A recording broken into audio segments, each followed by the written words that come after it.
안녕하세요. 사연에 빠지다의 DJ 민영입니다. 오늘도 두 가지 사연 준비되어 있으니 재미있게 들어주시고요. 구독과 좋아요 버튼도 꾹 눌러주세요. 그럼 오늘의 사연 함께 시작해 볼게요. 안녕하세요. 저는 올해로 딱 70이 된 이제는 아줌마 소리를 듣기도 민망해진 여자입니다. 일찍부터 장사를 시작해서 이 나이 먹도록 장사 말고는 제대로 뭘 해본 적이 없는 사람이기도 하죠.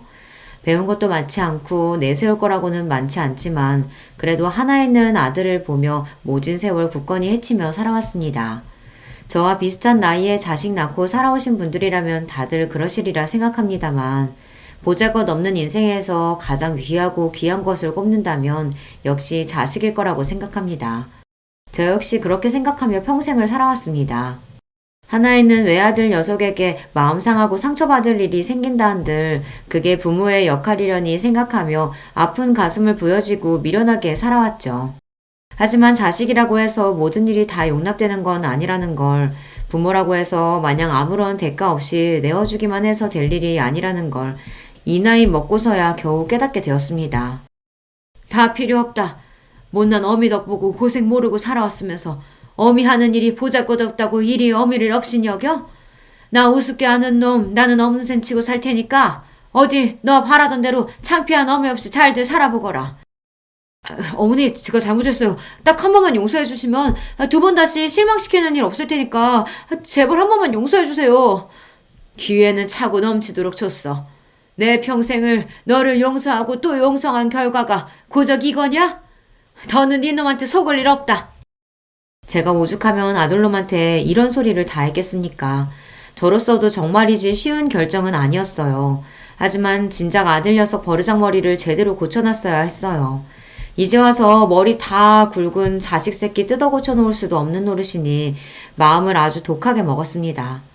상처 중에 가장 아픈 상처가 믿었던 자식 새끼한테 받은 상처가 아닐까 싶습니다.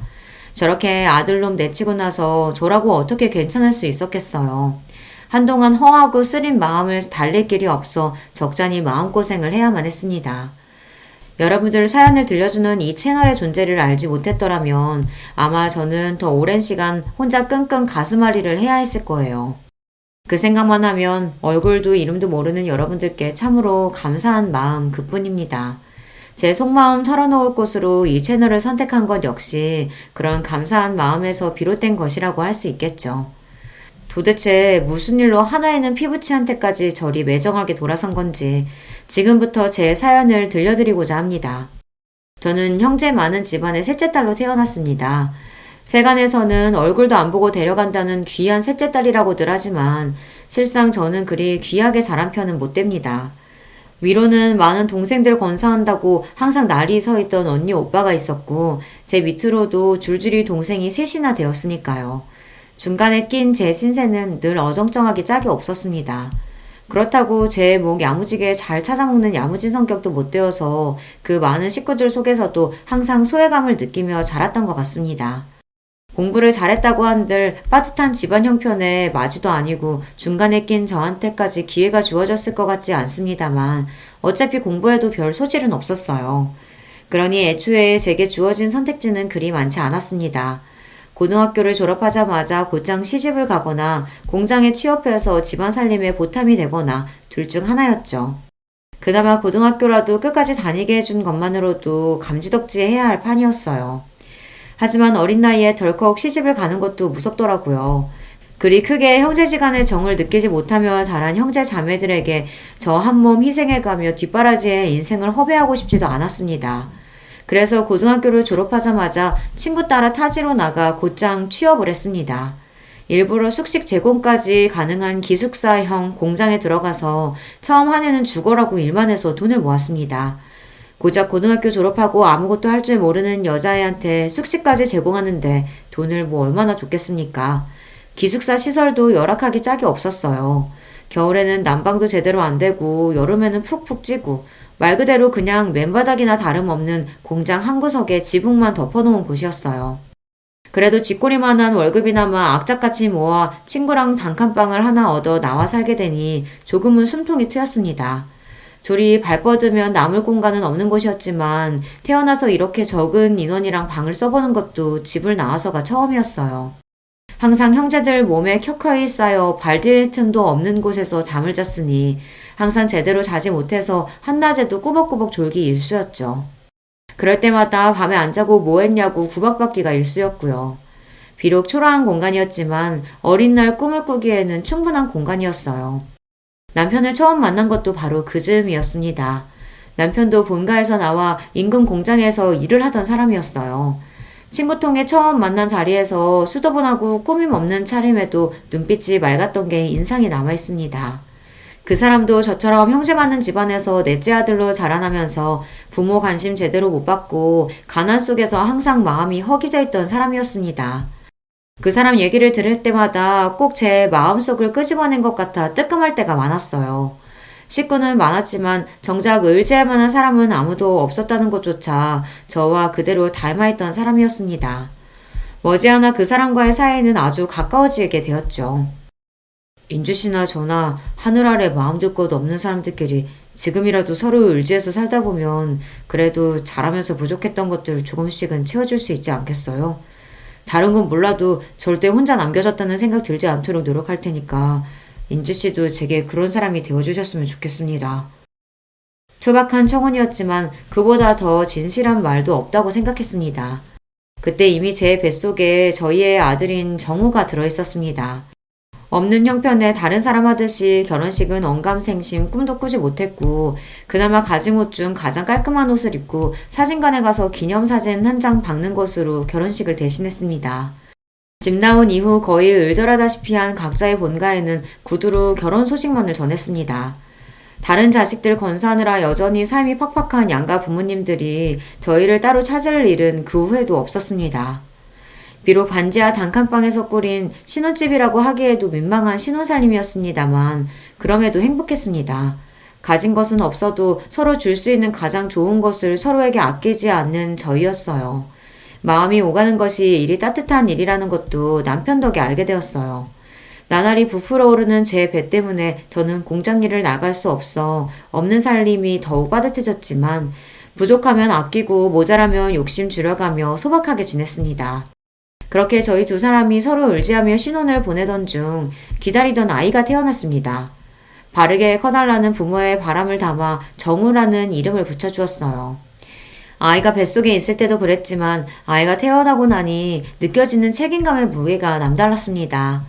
저희 부부 모두 많은 형제들 사이에서 무관심 속에 방치되는 상처를 경험해 보았기 때문에 처음부터 자식을 많이 낳고 싶은 생각은 없었습니다. 저희가 저희 능력에서 감당할 수 있을 만큼만 낳아서 줄 수 있는 사랑을 다 쏟고 싶었어요. 아직 가난하기 이를 데 없는 저희였기에 형편이 덮이지 않는 이상 정우는 저희의 유일한 자식이 될 터였습니다. 그만큼 더욱 소중한 아이였어요. 아직 저는 몸푼 지 얼마 되지 않아 일을 나가기는 무리였으니 남편이 제 몫만큼 더 힘을 낼 수밖에 없었어요. 제가 정우 낳고 느꼈던 책임감의 무게 이상으로 막중한 임무를 짊어진 남편이었습니다. 나는 절대로 우리 정우한테 내가 느꼈던 비참한 감정 느끼면서 자라게 만들지 않을 거야. 내 아버지가 그랬던 것처럼 낳아놨으니 할 일 다 했다는 듯이 자식 내팽개치지 않고 내 자식 늘 좋은 것 해주지는 못하더라도 하고 싶은 거 하고 사는데 망설이지 않도록 노력할 거야. 그걸 위해서라면 내 한 몸 부서지는 것도 아깝지 않아. 남편은 자신의 말을 증명이라도 하듯 예전보다도 일을 늘려 몸이 부서져라 열심히 노력했습니다. 원래도 타고나길 성실한 사람이었으나 아버지가 되었다는 책임감은 남편의 지친 몸을 다시금 일으키는 원동력이 되어주었어요. 저도 아직 채 돌아오지 않은 몸 상태와 아직은 24시간 옆을 지켜야 하는 갓난쟁이 아들을 돌보는 정신없는 와중에도 아름아름 부업거리를 물어다가 푼돈이 남아 가게에 보탰습니다. 비록 남편은 아이 키우느라 살림하느라 정신없이 바쁜 와중 부업까지 하는 제 아내를 늘 안타까이 여겼지만 말이에요. 내가 부족해서 아직 몸조리도 제대로 못한 당신 이런 일까지 하게 만드네. 앞으로 고생 안 하게 해주겠다고 해놓고 도리어 더 고생시키는 것만 같아 미안해. 무슨 그런 말을 해요. 나도 하고 싶어서 하는 거야. 밖에서 하루 종일 제대로 앉을 틈도 없이 일하는 당신에 비하면 집에서 편하게 소일거리나 하는 내가 고생은 무슨 고생이야. 나 하나도 고생스러운 거 없으니까 미안하단 소리 하지 말아요.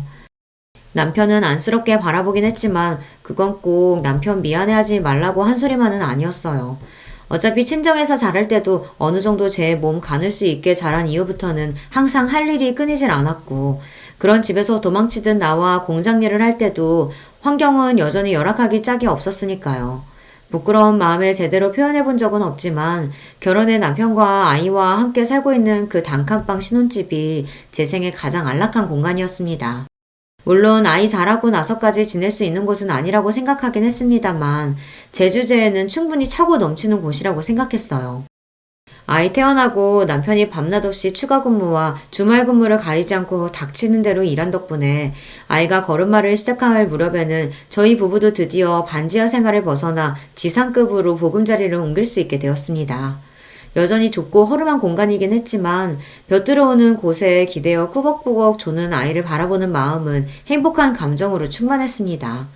노력한 대로 결과가 돌아오는 보상받는 느낌이라는 게 얼마나 큰 성취감을 가져다 주는지도 새로이 배우게 되었죠.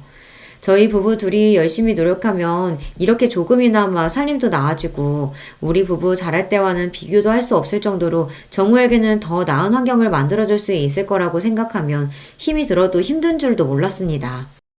집안에 하나둘씩 제대로 된 살림살이가 늘어가고 저렴한 것이긴 하지만 아이 물건도 점점 늘어나는 것이 기쁨이 되어주었죠. 아직 어려서 글자도 모르는 아이가 가장 좋아하는 장난감은 다름 아닌 그림책이었습니다. 말이 트이기 시작해서 뜻모를 말을 쫑알쫑알 끊임없이 떠들어대며 그림책을 열심히 감상하는 아이를 보는 저희 부부 눈이 즐거움으로 가득했어요. 엄마 아빠를 붙들고 고사리 같은 손가락으로 그림을 짚어가며 제 나름대로 침을 튀기며 열심히 설명하는 게 어찌나 우습고 귀여운지 살면서 지고왔던 온갖 시름이 한순간에 다 날아가는 기분이었습니다. 공장 직원들 그 누구보다 열심히 일하며 곤란한 일도 마다하지 않던 남편의 노고를 인정받아서였는지 남편은 승진도 하게 되었습니다. 공장 생산직으로서는 이 젊은 나이에 승진이라니 흔치 않은 일이었습니다. 그간의 남편의 노력이 빛을 발한다는 생각이 들자 기쁨에 눈물이 났어요. 여보, 당신 정말 고생 많았어요. 우리 정우 낳고 얼마나 당신이 고생했는지 알아. 당신 같은 아빠가 또 어디 있겠어. 가끔은 내 자식인데도 당신 같은 아버지의 자식이라는 생각에 정우가 부러울 때가 있어. 당신 지금도 충분히 잘하고 있으니까 이제 마음의 짐 좀 내려놓고 우리 조금 편하게 지내요. 고생은 당신이 다 했지. 당신 같은 좋은 엄마한테 이런 칭찬도 다 듣고. 그래도 내가 지금까지 헛산 건 아닌가 보다. 승진하고 조금이나마 월급도 올랐고 당신 말대로 이제는 숨통도 좀 튀어가면서 우리 정우 크는 것도 보고 주말에는 정우 데리고 나들이도 나가면서 우리도 다른 사람들 사는 것처럼 한번 살아보자. 고생 많았어요, 여보. 제 생에 그때가 가장 아름다운 시절이 아니었을까 싶어요. 그 이후로 제 인생에 여러 번 기쁜 순간들이 찾아오기는 했지만 그 조금은 부족했던 시절만큼 제 마음이 충만했던 시절은 없었던 것 같아요. 제 인생의 전성기를 꼽자면 남편과 함께했던 그 젊은 날을 주저없이 꼽을 수 있어요. 이대로만 계속 이어진다면 더 바랄 게 없을 것 같았습니다. 비록 부모로서의 욕심에 우리 아들 튼튼하게 이왕이면 똑똑하게 자라줬으면 하는 바람은 있었으나 지금 이대로도 충분히 행복했습니다. 남편도 승진 이후로는 무리하게 특근이나 추가 근무까지 하지 않고 지냈기에 몸 상태도 예전보다 많이 좋아졌습니다. 제가 정말이지 신신당부를 했거든요. 이제 당신 승진도 했고 예전만큼 애쓰지 않아도 되잖아요. 당신 아직 젊다고 그 핑계로 몸 안 아끼면서 일하는 거 내가 모를 줄 알았어요? 건강 잃으면 다 잃는 거야. 아직 우리 정우 이렇게 어린데 앞으로 애 크는 거, 대학 가는 거, 장가 가는 것까지 다 보려면 당신도 이제 관리해야 돼. 그 좋은 시절 다 놓치고 싶은 거 아니면 내 말 들어요. 알았어. 알았대도. 제 성화의 남편도 이제 슬슬 몸을 사리기 시작한 참이었습니다. 젊을 때야 젊은 패기로 어떻게 지나간다고 해도 그게 결국에는 몸에 다 남을 터였어요. 나이 들어 골골대는 것만큼 자식한테 패 끼치는 것도 없다는데 저희 부부 생각이 일치했기에 남편도 가장으로서 당신 몸이 당신 자신만의 것이 아니라는 걸 깨달은 것 같았어요. 스스로를 아낄 줄 모르는 사람이기에 이렇게나마 자신의 몸을 돌볼 줄 아는 사람이 되었다는 사실이 뿌듯했습니다. 그날은 남편 공장에 급작스럽게 추가 주문이 들어와 물량을 맞추느라 전 직원이 야근을 하게 된 날이었습니다. 전화로 야근 소식을 알리는 남편에게 또 당부를 했죠. 당신 내 말 잊지 않았죠? 위험한 쪽으로는 얼씬도 하지 말고 저녁도 거르지 말고 몸이 재산이라는 거 꼭 기억하고. 아이고, 알았습니다. 누구 말씀이라고 감히 거역하겠습니까? 만원님 말씀 잘 들어야지. 싱글거리며 웃으며 대꾸하는 남편 목소리가 듣기 좋았어요. 남편이 빨리 돌아왔으면 좋겠다고 생각하며 대충 저녁 끼니를 해결하고는 곤히 잠든 아이 머리를 살살 쓰다듬으며 남편이 귀가하기만을 기다렸습니다. 늦어도 자정쯤이면 돌아온다는 말에 잠들지 말고 기다리자 했는데 저도 하루 종일 살림에 육아에 또 남편 몰래 슬그머니 시작한 부업 마감 지킨다고 그날 제법 무리를 했던지라 저도 모르게 깜빡 잠이 들었습니다. 정적을 가르는 전화벨 소리에 화들짝 놀라 반사적으로 수화기를 집어들었습니다. 저도 저지만 아이가 깰까봐 한 행동이었어요. 이렇게 예상보다 잔업이 길어지면 저 먼저 자라고 남편이 꼭 전화를 해줬거든요. 당연히 남편 목소리가 들려올 줄 알았는데 전화를 건 사람은 남편이 아니었습니다. 재수씨, 지금 빨리 병원으로 오세요. 김주임 지금 병원에 실려가고 있어. 전화를 건 사람은 남편의 상사였습니다. 앞뒤 포차 다 떼고 다짜고짜 남편이 병원으로 실려가고 있다는 말에 이미 잠은 싹 달아난 뒤였습니다. 그게 대체 무슨 말이에요? 그 사람이 왜요? 어디를 얼마나 다쳤길래? 그게 공장에 사고가 나는 바람에 지금 이럴 시간 없어요. 일단 빨리 와요. 와서 설명할게. 영문도 모르고 남편이 다쳤다는 말에 저도 모르게 손이 벌벌 떨렸습니다. 그 와중에도 어린아이 혼자 두고 갈 수 없어 아이를 들쳐매고 뛰어나왔어요. 단잠을 자다가 갑자기 방해를 당한 정우가 찡얼거리며 투정을 했지만 아예 달랠 정신도 없었습니다. 간신히 정신을 차리고 늦은 시간에 잘 잡히지도 않는 택시를 겨우 잡아타고 인근 대학병원으로 향하는 내내 너무 긴장해서 손끝이 핏기가 싹 가셔 하얗게 얼어붙는 듯 했어요. 그렇게 영원히 끝나지 않을 것만 같은 초조한 시간이 지나고 병원 응급실에 도착했습니다. 들어가니 안은 아수라장이었습니다. 다친 게 남편 한 사람이 아닌 모양이었어요. 남편과 똑같은 공장 유니폼을 입고 피칠갑을 해서 고통에 몸부리치는 장정들의 비명소리가 마치 제 사지를 찢는 기분이었습니다. 이 응급실 어디에선가 내 남편도 저런 꼴이 되어 있을 거라고 생각하니 온몸에 경련이 이는 기분이었습니다. 뭘 알아서 그런 건 아니겠지만 아수라장 같은 응급실 상황에 아이도 적잖게 놀란 모양인지 빽빽 울어대기 시작했어요. 이윽고 제 남편을 발견한 순간 저는 그만 그 자리에서 까무러칠 뻔했습니다. 재수씨, 지금 이러고 있을 때가 아니야. 얼른 수술동에서 써야 한대. 당장 수술 안 들어가면 위험하다고. 내 남편이 왜 저래요? 왜 저렇게 됐어요? 온몸에 피칠갑이 된 남편은 이미 오른손 한쪽이 없었습니다. 공장 기계 오류로 직원 몸이 끼이는 걸 보고 놀라 달려간 남편이 급히 직원 몸을 빼내어 겨우 목숨은 건졌으나 그러면서 그대로 오른손이 기계에 끼어버렸다는 남편 상사의 설명을 듣는 내내 정신이 나갈 것처럼 뒤통수가 극도의 스트레스로 뜨거워졌습니다. 이미 흘린 피의 양이 상당했어요. 벌벌 떨리는 손으로 수술 동의서를 쓰는 와중에 출혈이 너무 많아 결과를 장담할 수 없다는 의료진의 설명을 들었습니다. 선생님, 제발 살려주세요. 우리 남편 좀 제발 살려주세요.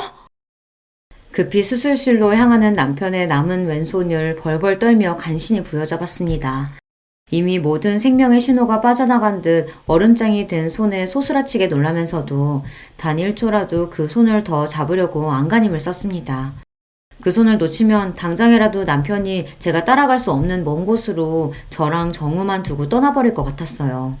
그러는 와중에도 의식이 완전히 나가진 않았는지 제대로 된 말 한마디 못하면서도 고통에 신음을 흘리는 남편을 보는 제 가슴이 와르르 무너져 내렸습니다.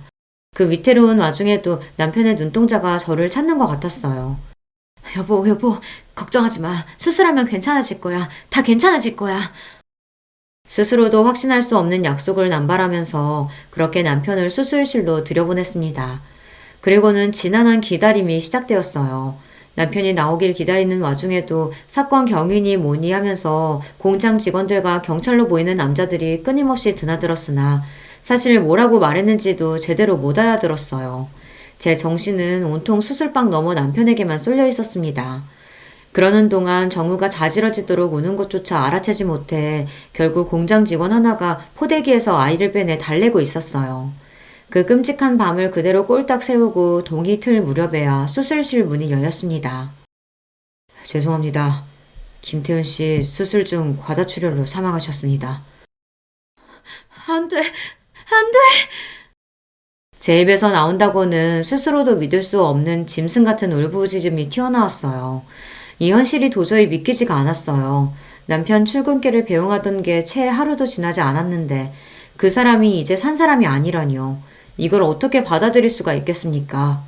제가 믿든 믿지 않든 잔인한 시간은 여전히 공평하게 흘러 여러 일들이 순식간에 휘몰아치기 시작했습니다. 사고의 책임이 사측에 있었기에 제가 정신을 놓고 있는 와중에도 남편의 빈소가 차려지고 사고 보상을 비롯한 복잡한 말들이 끊임없이 오갔습니다. 재수씨, 힘드시겠지만 정신 바짝 차리셔야 돼요.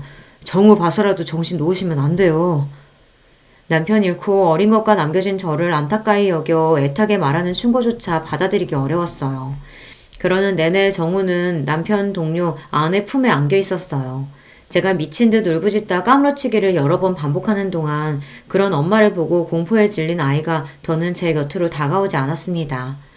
그렇게 정신을 차리지 못하는 와중에 남편의 장례가 끝났습니다. 차가운 땅 속에 남편을 묻고 이윽 후 집으로 돌아왔습니다. 며칠 집을 비우지도 않았는데 방바닥이 싸늘하게 식은 것처럼 꼭 무덤처럼 느껴졌습니다. 며칠 전만 하더라도 더없이 따뜻했던 우리의 공간이 낯설게 느껴지자 비로소 홀로 남은 것이 실감이 났습니다. 그렇게 비통함 속에서 남편을 떠나보내야만 했어요. 정신을 놓고 울다가 그런 와중에도 아이 밥은 먹여야 해 억지로 몸을 일으켜 아이 밥만 주고 저는 식음을 전폐하기를 며칠이 지나고 나니 더는 제 몸도 견뎌내지를 못하더라고요. 결국 정신을 놓은 제 발치에서 아이가 세상이 떠나가라 울기 시작했습니다. 그제야 간신히 정신을 차렸습니다. 아이 아빠 잃은 지 얼마나 지났다고 저까지 잃게 만들 수는 없었어요. 정우야 미안해. 엄마가 잘못했어. 엄마가 잘못했어, 정우야. 그렇게 아이를 끌어안고 애가 끊어질 듯 펑펑 울면서 우리 정우 보란듯이 번듯하게 키워 장성하기 전까지 다시는 아이 앞에서 울지 않으리라 다짐했습니다. 양가 인연 끊긴 지 오래인 마당에 아이가 의지할 곳이라고는 이제 오로지 저 하나뿐이었어요. 무슨 짓이든 해서 이 아이 제대로 키워내는 것만이 제 삶의 원동력이었습니다. 사고로 간 남편 앞으로 남겨진 약간의 보상금 외에 제게 남은 것이 별로 없었습니다. 지금 살고 있는 집도 자가가 아니었고 알뜰하게 모은 남편 월급이 떨어지면 당장 먹고 살 길이 막막할 판이었어요. 그렇다고 저 어린 거 집에 놓고 마냥 일자로 구하러 다닐 수도 없었습니다. 아이 낳으면서 공장도 그만둔 지 오래니 다시 돌아갈 직장이 있는 것도 아니었습니다. 그날부터 주먹밥을 빚어다 아이를 들쳐업고는 새벽에 무작정 인근 터미널로 향했습니다. 허가받고 장사하는 것도 아니니 터미널 관계자한테 쫓겨나기도 부지기수였습니다. 하지만 오늘 하루 벌지 않으면 앞으로의 생활을 장담할 수 없었어요. 쫓겨나도 다시 몰래 들어가고 또 다시 몰래 들어가고 악착같이 주먹밥을 다 팔 때까지 자리를 떠나지 않았어요. 그렇게 얼마간 주먹밥 장사를 하다 보니 버스 기사분들 중에서도 슬슬 단골 손님이 생겨나기 시작했습니다. 젊은 세대의 손맛이 참 야무지네. 여기 이렇게 아름아름 장사하는 분들 여러 계신데 세댁 주먹밥이 제일 맛있어. 제 딱한 사정을 알고 안타까워하시는 분들도 계셨어요. 언 손이나마 녹이라고 따뜻한 음료를 건네주시기도 하셨습니다. 이른 시간에 아이까지 들쳐업고 고생스러워서 어째요. 이거라도 좀 마셔요, 애기 엄마. 여느 때처럼 정우를 얻고 장사를 하고 있는데 어떤 아주머니 한 분이 제 곁으로 오셔서는 말을 거셨어요. 젊은 아기 엄마가 솜씨가 제법이네. 내가 이 인근에서 김밥집을 하는데 사람이 말도 없이 갑자기 출근을 안 해서 요새 여간 고역이 아니야.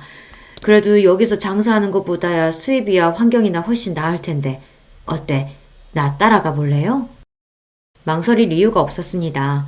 곧장 아주머니를 따라갔더니 터미널 근처에 김밥집이었어요. 말이 김밥집이지 식사하시고 가시는 손님도 제법 있어 안쪽에는 식사 준비하시는 이모님들도 계셨어요. 저를 즉석에서 데려가신 아주머니는 그 김밥집 사장님이셨어요.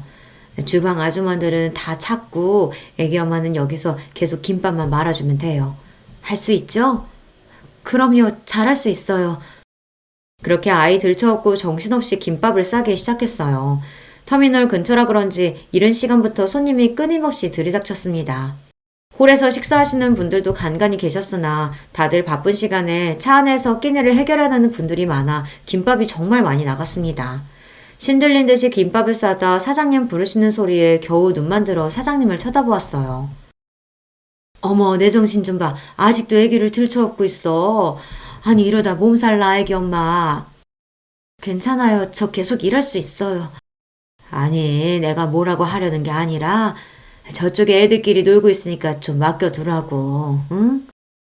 혹시나 아이 딸렸다고 겨우 얻은 일감 뺏길까봐 방어적으로 구는 제가 안쓰러우셨는지 안쪽 구석방으로 아이를 데려가시는 사장님이셨어요. 이 시간에 일어나 나오는 여자들 사정이 다 거기서 거기였는지 방 안에는 저희 정우보다는 조금 자란 아이들 여럿이 이미 모여 저들끼리 놀고 있었습니다. 이 일자리 꼭 얻어내야 한다는 생각에 힘든 줄도 몰랐던 몸에 그제야 긴장이 풀렸는지 피로가 확 몰려왔습니다. 그렇게 그날 하루에만 김밥을 300줄은 좋게 싼 것 같아요. 보다시피 우리 집은 김밥 손님이 대부분이야. 그래서 애기 엄마처럼 손 빠르고 야무진 사람이 제일 필요해. 오늘 일하는 거 보니까 걱정할 필요 없겠네. 내일부터 여기로 출근해요. 아이 맡길 곳 없으면 마땅한 곳 찾을 때까지 당분간 아이 데리고 와도 괜찮아. 감사합니다. 정말 감사합니다, 사장님. 그렇게 생각지도 못했던 김밥 장사를 시작하게 되었어요. 제가 그래도 요리는 좀 하는 편이거든요. 김밥이나 주먹밥 정도는 별로 어려울 것도 없었습니다. 쉬는 날에 근처 유치원에 거의 사정사정해서 아이 맡길 곳도 간신히 찾았습니다. 지금이랑은 다르게 결혼하고 일하는 여자들이 드무니 어린이집 같은 건 있지도 않을 때였어요. 우리 정우는 유치원에 들어가기 아직 1살 어린 날이었으나 제 사정이 워낙 딱하니 그냥 지나치기가 힘드셨던 모양이에요. 돌이켜 생각해보면 그렇게 주위 사람들의 도움을 받아 간신히 그 힘든 시절을 지나올 수 있었어요. 모두 참으로 감사한 인연들입니다. 그렇게 스쳐 지나가는 인연일 줄 알았던 김밥집 사장님과는 평생의 인연으로 이어졌습니다. 사장님도 일찍 남편분과 사별하시고 막막하던 차에 김밥 장사로 집안을 일으키셨거든요. 저 또한 그때 이후로 지금까지 김밥으로 먹고 살고 있으니 질긴 인연의 시작인 셈이었죠. 제가 많은 김밥은 우리 정우의 급식비가 되고 학원비가 되고 대학 등록금이 되어 아들이 자립하는 밑거름이 되어 주었습니다. 남들 보기에는 변변치 않은 일일지 모르겠으나 제게는 하나뿐인 아들 녀석 키워준 거나 다름없는 게 바로 김밥이에요. 비록 아이는 자라면서 김밥이라면 아주 지긋지긋하다는 눈을 하고는 했지만 어쩌겠습니까? 아무리 싫어도 제 자식으로 사는 이상 김밥 팔면 번 돈으로 큰 건 부정할 수 없는 사실이니까요. 아이는 공부를 아주 잘했어요. 저처럼 남편 역시 집안 지원이라고는 일체 받을 수 없어 공부를 오래 하진 못했으나 그 사람이 머리는 좋은 편이었거든요. 다행히 내가 아니라 아빠 머리를 물려받은 모양인지 싶어 안도감과 동시에 가슴 한구석이 아릿해졌습니다. 아이에게서 남편의 흔적을 발견할 때마다 그랬어요. 다른 점이 있다면 아무리 몸이 힘들어도 제 앞에서 험한 말 한 번 한 적 없이 늘 다정한 말을 전했던 것과는 달리 아들 녀석은 성격이 제법 날카로운 편이었습니다. 특히나 자존심이 아주 세서 또래 친구들 보기에 창피할 만한 일에는 아주 질색을 했습니다. 김밥 하는 엄마의 존재야말로 그 녀석 기준으로는 절대 친구들에게 보이기 싫은 창피한 것이었던 모양이에요.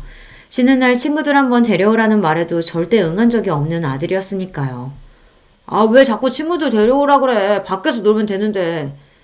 그게 아니라 네 친구들 제대로 본 적이 없으니까 궁금하기도 하고 맛있는 것도 해주고 싶어서 그러지.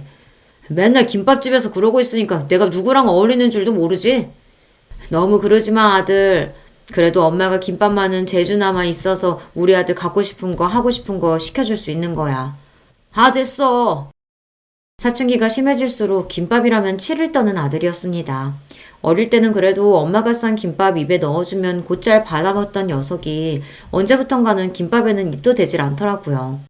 다른 사람이 김밥집에서 일하는 저를 무시하는 데에는 조금의 부끄러움도 없이 당당하던 제가 아들 녀석 태도에만큼은 그럴 수가 없더라고요. 제가 가장 소중한 이가 저를 부끄럽게 여긴다는 게 저로서도 너무 창피한 일이었으니까요. 상처받지 않았다고 하면 거짓말일 겁니다. 김밥 싸는 게 뭐가 부끄러운 일이라고 저렇게까지 기겁을 하나 싶으면서도 남편 없이 아들을 키우는 홀어머니로서의 자격지심인 건지 해준 것보다 못해준 것들이 더 가슴에 남아 아들에게 쓴소리 한번 하기가 쉽지가 않더라고요. 그때 마음을 굳게 먹고 아들놈 버릇을 잡았더라면 결과가 좀 달라졌을까요? 비록 내 새끼는 어미 하는 일을 부끄럽게 여기지만 정작 같이 일하는 사람들한테는 제법 인정을 받았습니다. 내가 살면서 먹은 김밥 연결하면 한반도 한 바퀴는 우습게 둘러쌀 텐데 그런데도 자기보다 김밥 맛있게 싸는 사람은 본 적이 없어. 사장님도 참 사람 민망하게 또 그러신다. 어머, 얘는 내가 없는 소리 하는 줄 아나 봐. 진짜라니까? 제 가게 독립을 도와주신 것 역시 사장님이셨어요. 저야 뭐 김밥이나 말 줄 알았지 상권이니 가게 등록이니 하는 건 문외한이나 다름없었습니다. 사장님 안 계셨으면 내 가게 장만은 언감생심 꿈도 못 꿀 일이었어요. 첫 만남부터 지금까지 그분께는 그저 감사하고 또 감사할 따름입니다. 가게 규모는 작았으나 사장님이 특별히 찍어주신 목 좋은 곳에 자리를 잡아 그런지 제 김밥집은 금세 손님들 입소문에 탔습니다. 독립하면서 그동안 구상했던 새로운 김밥 메뉴들도 함께 팔기 시작했거든요. 지금이야 이것저것 재료가 풍부하게 들어간 프리미엄 김밥들이 일반화되었지만 저 가게 시작할 때만 하더라도 김밥은 흔히들 생각하는 기본 김밥이 전부였어요. 거기에 묵은지를 넣은 김밥이나 쌈밥 비슷한 김밥 메뉴를 내서 팔기 시작하니까 인근 여학교 학생들 반응이 아주 좋더라고요. 태어나서 먹어본 김밥 중에 이모김밥이 제일 맛있어요. 어떻게 이런 김밥을 싸실 생각을 다 하셨어요? 신기해요, 진짜. 그래? 맛있어? 우리 딸내미들 많이 먹어. 정작 제 아들한테서도 인정받지 못하는 제 김밥을 추켜 세워주는 학생들 덕에 힘이 나서 더 신나게 장사를 할 수 있었답니다. 그 친구들이야말로 제 김밥집 2호점, 3호점을 탄생시킨 1등 공신들이에요. 지금도 그 시절을 떠올리면 신명나게 김밥을 말던 제가 떠올라 웃음이 나오곤 해요. 김밥 싫어하는 것과는 별개로 공부 욕심도 많고 그만큼 공부를 잘하기도 했던 아들은 제 할 일은 알아서 잘 찾아서 했어요. 일찍부터 법조인으로서의 꿈을 키우던 아들은 재수 끝에 인근 국립대 법대에 합격했고 곧장 변호사 시험을 준비했습니다. 아들, 판사나 검사는 생각 없고 변호사만 하고 싶어? 변호사 돼야 돈을 잘 벌지. 제가 보기에도 아들은 법조인으로서의 사명감보다는 돈 많이 버는 직업 중 가장 번듯해 보이는 직업을 택한 것 같았어요. 그렇다고 의사가 되기에는 심약한 구석이 있는 아이였어요. 징그럽다고 내장 음식도 안 먹는 녀석이었습니다. 엄마 고생하는 것에 비해서는 제법 곱게 자란 편이었죠. 지금 생각해보면 녀석이 그리 곱게 자랄 수 있었던 것도 다 내 덕인데 항상 아들 앞에서는 왜 그렇게까지 주눅이 들어 살았나 몰라요. 제 아버지 그리 일찍 보낸 게 제 잘못도 아닌데 말입니다. 사법고시 준비하면서 안 그래도 예민했던 아들 녀석 신경이 더욱 날카로워졌습니다. 벌써 동기 중에 합격자가 나왔다는 소리를 들으니 어지간히 애가 탔던 모양이에요. 아들, 너무 스트레스 받지 마. 아직 엄마 돈 벌고 있고 네 뒷바라지 하는데 무리 없으니까. 응? 떨어지라고 무슨 고사지네? 하루라도 빨리 아들 합격하길 바라야지. 그게 무슨 소리야. 시험에 대한 부담감을 내려놓으라고 한 말에 발끈하는 아들한테 서운한 마음이었으나 저도 오죽하면 그럴까 싶어 서운함을 애써 꾹꾹 눌렀습니다. 그렇게 쌓인 감정이 저도 모르게 저를 좀먹는 줄도 모르고 그때는 그저 자식을 위해 인내하는 게 능사라고 여겼습니다. 자식이 엇나갈 때 바로 잡아주는 것 역시 부모의 역할이라는 걸 너무 늦게 깨달았어요. 그래서 아들이 드디어 바라고 바라던 변호사가 되었던 날은 기쁨도 기쁨이었지만 안도감을 더 크게 느꼈던 것 같습니다. 이제 저도 숨통 좀 트였으니 녀석 눈치 볼 일이 좀 줄어들지 않을까 싶었던 것 같아요. 참 아들 눈치를 어지간히도 봤네요. 변호사가 되자마자 아들은 아주 바쁘게 지냈습니다. 어디 취직을 한 게 아니라 하도 성화를 부려서 변호사 사무실 개업을 해줘서 아직 그리 바쁠 때는 아니라고 생각했는데 알고 보니 주말마다 선을 보느라 바쁜 아들이었어요. 변호사 된 지 채 1년도 되지 않아 며느리 될 아이라고 데려온 아이는 피아노과를 졸업한 유복한 집안 따님이었습니다. 사업하는 집안 외동딸이라고 하더라고요. 말이 결혼이지 아들 본인이 대릴 사이를 자처한 거나 다름없는 결혼이었어요. 평생 아들이 원하는 게 남복이 번듯해 보이는 겉모습이었으니 변호사 되자마자 자기 눈에 차는 조건 가진 이와의 결혼으로 그걸 이룬 거였죠. 저희 어머니께서는 요식업에 종사하고 계세요. 지금은 업장도 여러 개 가지고 계시고 덕분에 저도 고생 모르고 공부할 수 있었죠. 상견례라고 나가서는 사돈딸 분들께 인사한 뒤로 제대로 대화조차 나누지 못했습니다. 그래도 제가 자기 어미인데 아무렴 자기한테 해댈 소리를 하겠습니까? 그럼에도 제 입에서 혹여나 김밥 소리라도 튀어나올까 싶어 한사코 요식업이라는 단어를 강조하는 아들을 보니 그만 씁쓸한 기분이 들었어요. 제 어미가 그 고생을 해가며 자식 새끼 변호사까지 만들어줬더니 돌아오는 대접이 겨우 이건가 싶어 서러웠어요. 하지만 그런 마음을 드러낼 자리가 아니었습니다. 지금껏 아들에게 서운한 일들을 나열하자면 끝도 없었으나 그래도 그만큼 제대로 된 가족에 대한 결핍이 얼마나 컸으면 저 녀석이 자기가 가진 것에 만족할 줄도 모르고 저렇게 그럴싸한 겉모습에 집착하게 되었을까 싶어 애처로운 마음이 들었습니다. 어찌되었든 제 새끼가 아닙니까? 제 새끼 허물 감싸는 걸 유일하게 남은 부모인 저 아니면 또 누가 하나 싶었어요. 그럼에도 녀석이 생각하는 제대로 된 가족에 어미인 저는 결코 들어가지 못했다고 생각하면 여전히 서운한 마음을 달랠 길이 없었지만 말입니다. 며느리 된 아이는 좋게 말하면 새침하고 제가 느낀 바로 있는 그대로 표현하자면 깍쟁이 같은 면이 있는 아이였어요. 결혼하고 시어머니인 저와는 대놓고 거리를 두려워하는 것 또한 그랬습니다. 아무려면 있는 집에서 유일한 딸 자식으로 자라면서 아쉬울 것 없이 살았을 텐데 자기 보기에 별거 아닌 사람처럼 보이는 시어머니 시집살이를 하고 싶었겠습니까? 하지만 애초에 며느리 시집살이 시킬 생각이라고는 눈꼽만큼도 없었던 제 입장에서는 다소 억울한 일이었습니다. 어미 된 입장에서 자식한테 해준 것으로 생색내는 것만큼 없어 보이는 것은 없지만 그래도 그런 대접을 받기에는 제가 아들내외에게 베푼 것들이 적지 않았습니다. 처음에는 사업하는 집안이라길래 그래도 있는 집에 장가가니 아들 살림이 좀 피지 않을까 기대를 한 것도 있었어요. 그래서 신혼집 해달라고 당당하게 요구하는 아들 말에 어이가 없었죠. 너 사무실 얻어준 지도 얼마 안 됐는데 신혼집까지? 너 번 건 다 어쩌고. 그리고 그 댁도 자식한테 아낄 집으로 보이진 않던데. 사무실 개업한 지 얼마나 됐다고 집 얻을 돈까지 마련했겠어. 그러면 그 집에다 신혼집 해달라고 할 셈이었어? 채령이 귀한 댁에서 모셔오는 판에 어부와도 부족한데 그럼 거기다 신혼집까지 해달라고 하라고? 그게 무슨 경우야. 그러는 너는 나한테 무슨 빚을 졌다고 집 해달라는 말을 과자 사달라는 말처럼 하는 건가 잠깐 기가 찼습니다. 제 놈이 저한테 하는 말은 그럼 무슨 경우란 말입니까?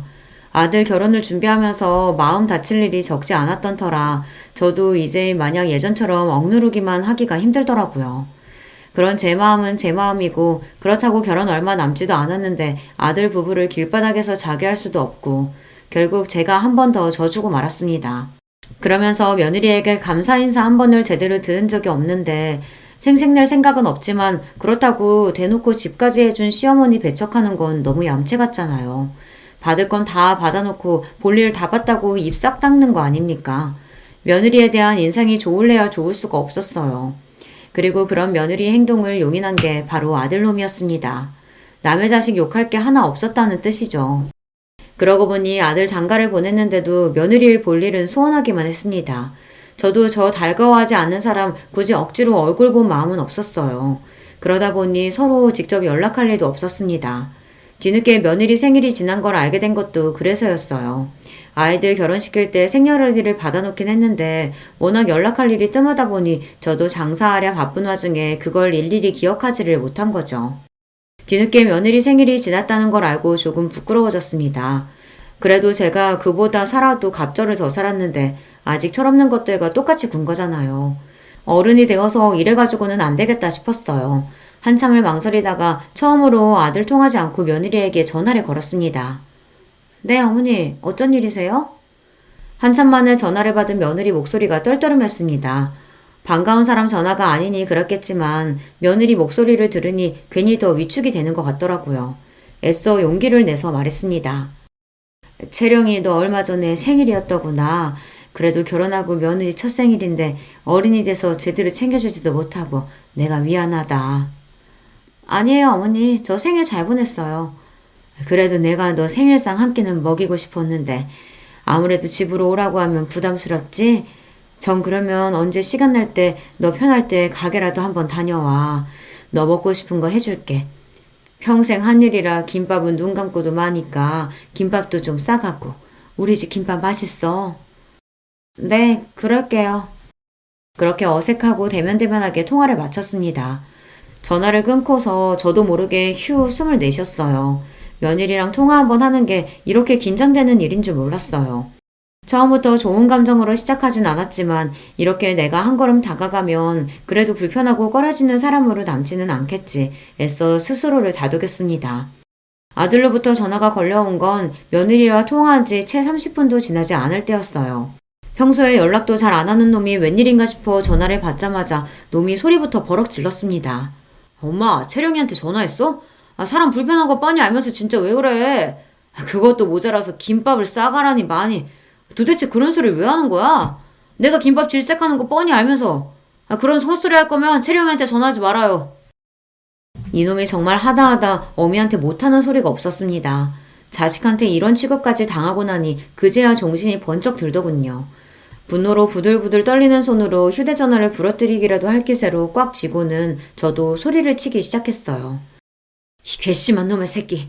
이 은혜도 모르는 금수만도 못한 놈. 네 놈이 그게 지금 어미한테 할 소리야? 내 청춘 다 빨아먹어 큰 놈이.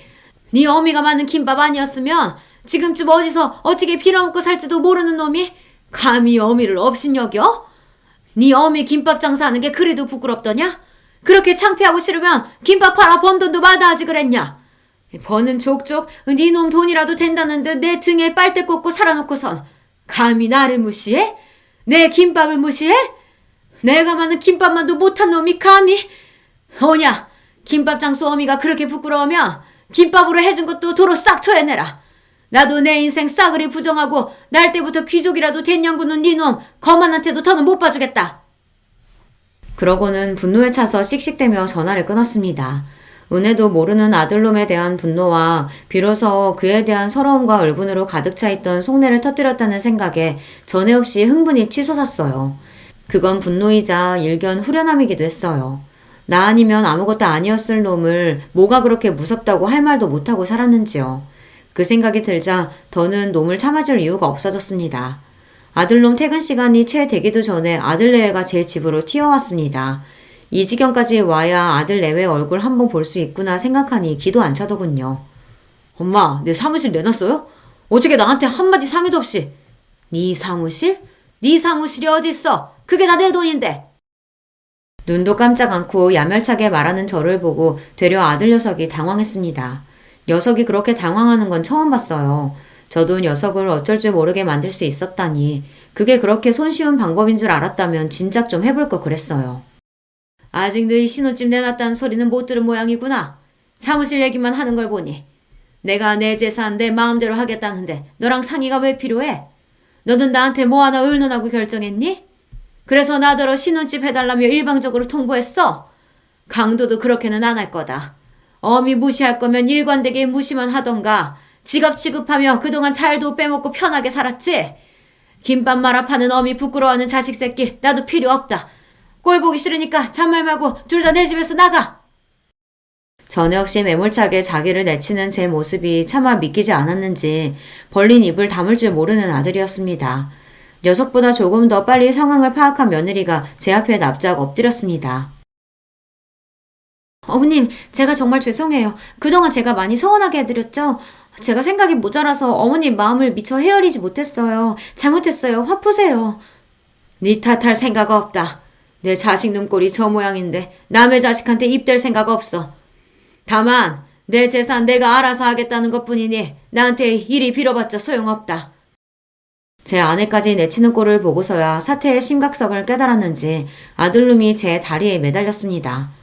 엄마, 제가 엄마가 부끄러워서 그런 게 아니라. 아니긴 뭐가 아니야. 세상에 내 존재 가장 작게 만드는 게 바로 네 놈이야.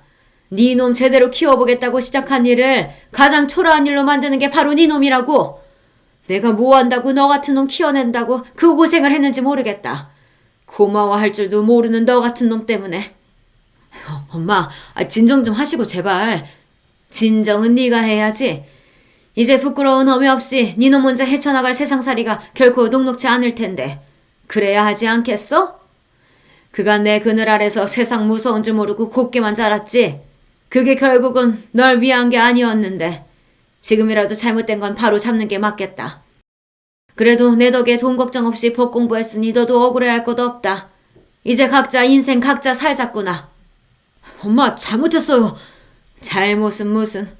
돈 아니면 네가 내 앞에서 무릎 꿇을 일이 있겠어? 속 훤히 들여다보이는지 그만하고 이만들 돌아가. 그렇게 아들 내외를 제 집에서 내쳐버렸습니다.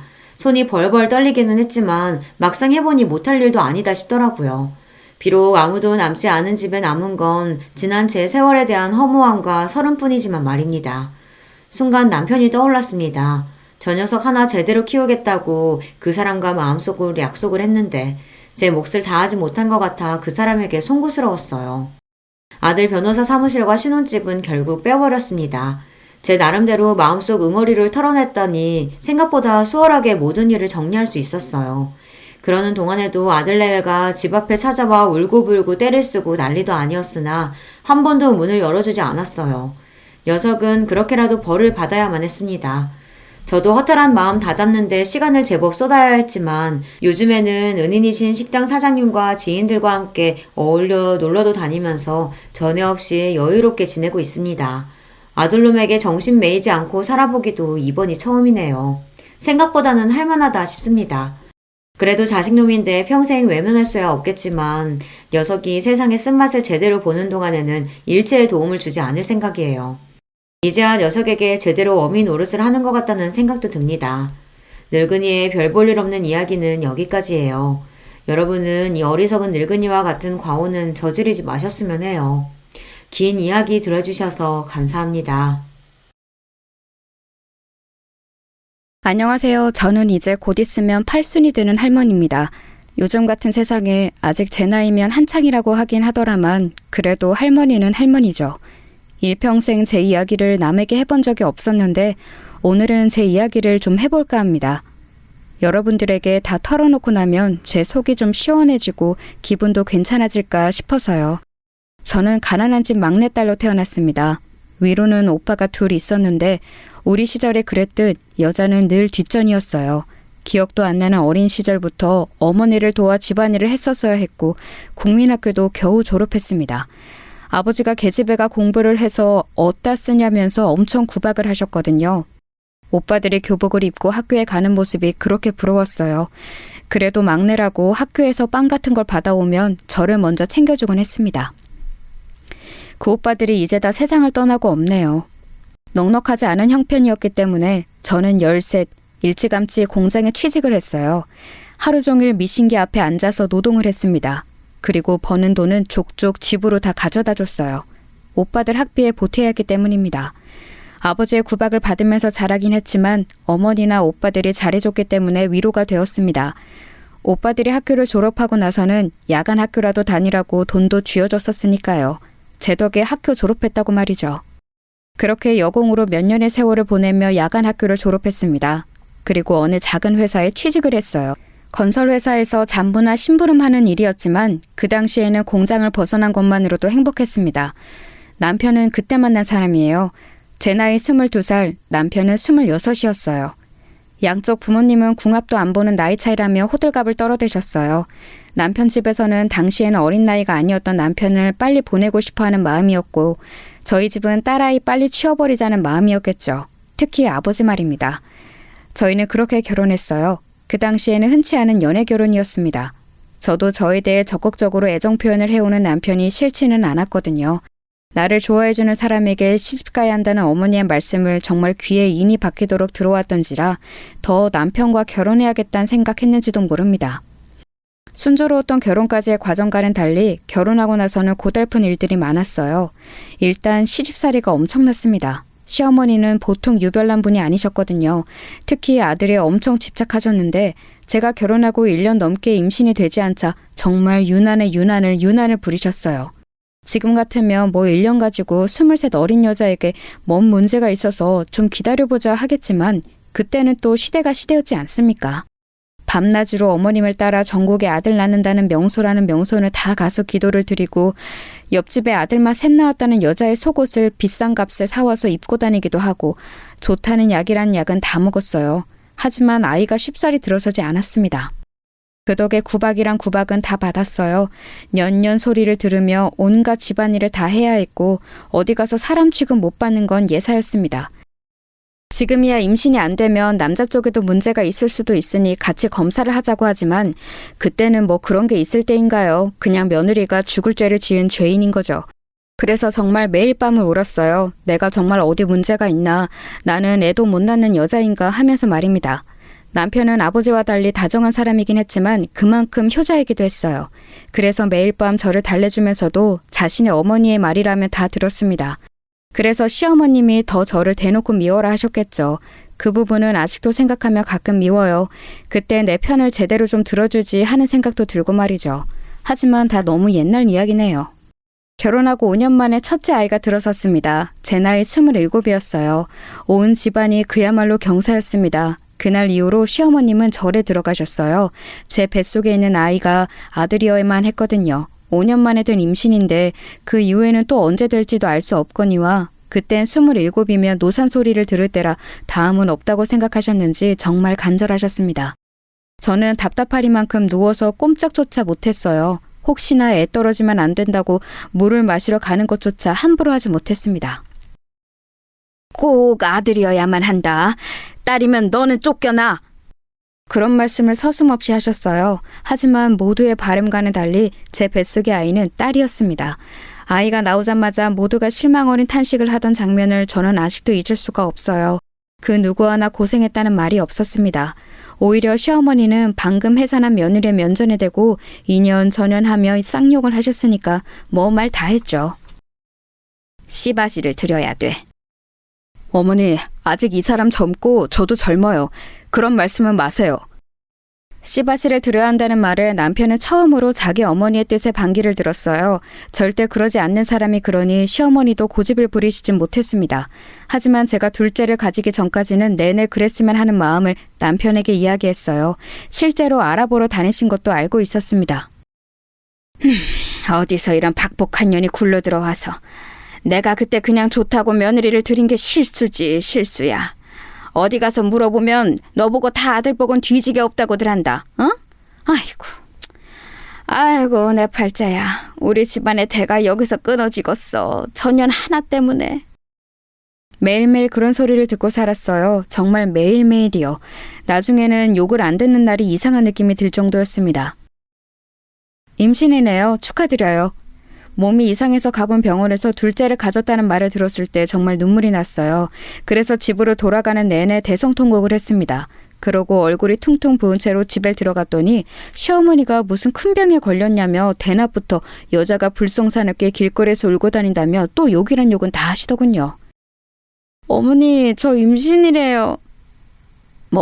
뭐요? 진짜요? 네.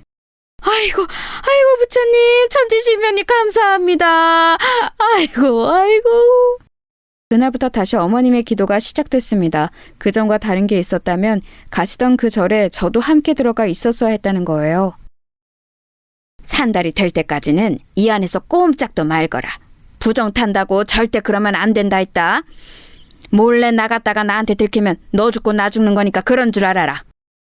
저는 정말 산 아래로 한 발짝도 내려오지 못한 채 8개월을 가까이를 산속 그 절에서 생활했어요. 불편한 것도 많고 너무 힘들었지만 그래도 아들을 낳아야 한다는 일념 하나로 이겨냈습니다. 남편도 멀쩡한 부인과 반년이 넘는 시간 동안 생리배를 해야 했고요. 내가 당신한테는 정말 많이 미안해. 그래도 남편은 참 다정한 사람이라 참고 살았던 것 같아요. 지금 생각해보면 말입니다. 그렇게 저는 아들을 낳았습니다. 아들을 낳던 날 온 집안에 어머니의 비명 같은 울음소리가 울려 퍼졌습니다. 그리고 결혼하고 처음으로 들었어요. 수고했다. 수고했다는 말입니다. 그 말 한마디 듣자고 7년이 넘는 세월을 그렇게 마음고생 몸고생한 거 생각하니 허무하더라고요. 대체 아들이 뭐라고 말이죠. 하지만 저도 어쩔 수 없는 옛날 사람인지라 딸아이보다는 아들내미가 이쁘긴 하더군요. 그래서는 안 되는데 말입니다. 엄마는 왜 정수만 이뻐해? 엄마가 언제 정수만 이뻐했어. 정희도 예뻐해. 거짓말. 엄마가 맨날 간식도 정수 하나 더 주는 거 내가 모를 줄 알아? 어린 시절 딸아이가 했던 말이 다 늙은 지금도 가슴에 콱 박혀 있어요. 저도 좋은 엄마는 아니었나 봅니다. 그렇게 저는 제 할 몫은 다 했어요. 그렇게 원하고 바라시던 아들도 낳아드렸고 어머님이 돌아가실 때까지 모시고 살았으니 말입니다. 돌아가시기 전에 유언처럼 그러시더군요. 너같이 착하고 잘하는 며느리는 또 없더라. 미안했다. 물론 그 한마디로 모든 것들이 씻기듯 없어진 건 아니었지만 그래도 지난날 제 세월이 아주 헛된 건 아니구나 싶어 눈물이 났습니다. 어머님이 돌아가시고 사람들은 며느리가 시어머니를 참 많이 좋아했나 보다 했지만 제 눈물은 사실 그 안에 대한 눈물이었어요. 당신 정말 고생 많았어. 일평생 효자였던 남편만이 그래도 제 마음을 어느 정도는 알아주더군요. 그거마저 없었으면 진작 짐을 몇 번이고 쌌겠죠. 아들내미는 정이 많은 타입은 아니긴 했어요. 하나 있는 아들 잘 키워야 한다며 어머니가 싸고 돌면서 하고 싶다는 거 다 시켜주고 다 사주고 그렇게 키우는 바람에 버릇이 좀 없기도 했고 말이죠. 그래도 공부는 곧잘 해서 학교도 좋은 학교를 갔어요. 그게 또 어머님의 엄청난 자랑거리셨죠. 만나는 사람마다 손자 학교 자랑을 하셨으니까 말입니다. 딸아이도 공부를 곧잘 했어요. 그래도 딸이 무슨 대학이냐며 절대 안 된다 하셨지만 못 배웠던 게 어린 시절에 한으로 남아있던 제가 정말 빡빡 우겨서 딸아이도 대학을 보냈습니다. 한 푼도 보태줄 수 없다는 어머님 말에 남편이 뒤에서 조금 그리고 제가 모아둔 비상금 조금 그렇게 학비를 쥐어줬던 기억이 나네요. 시간이 좀 지나서 딸아이가 그러더라고요.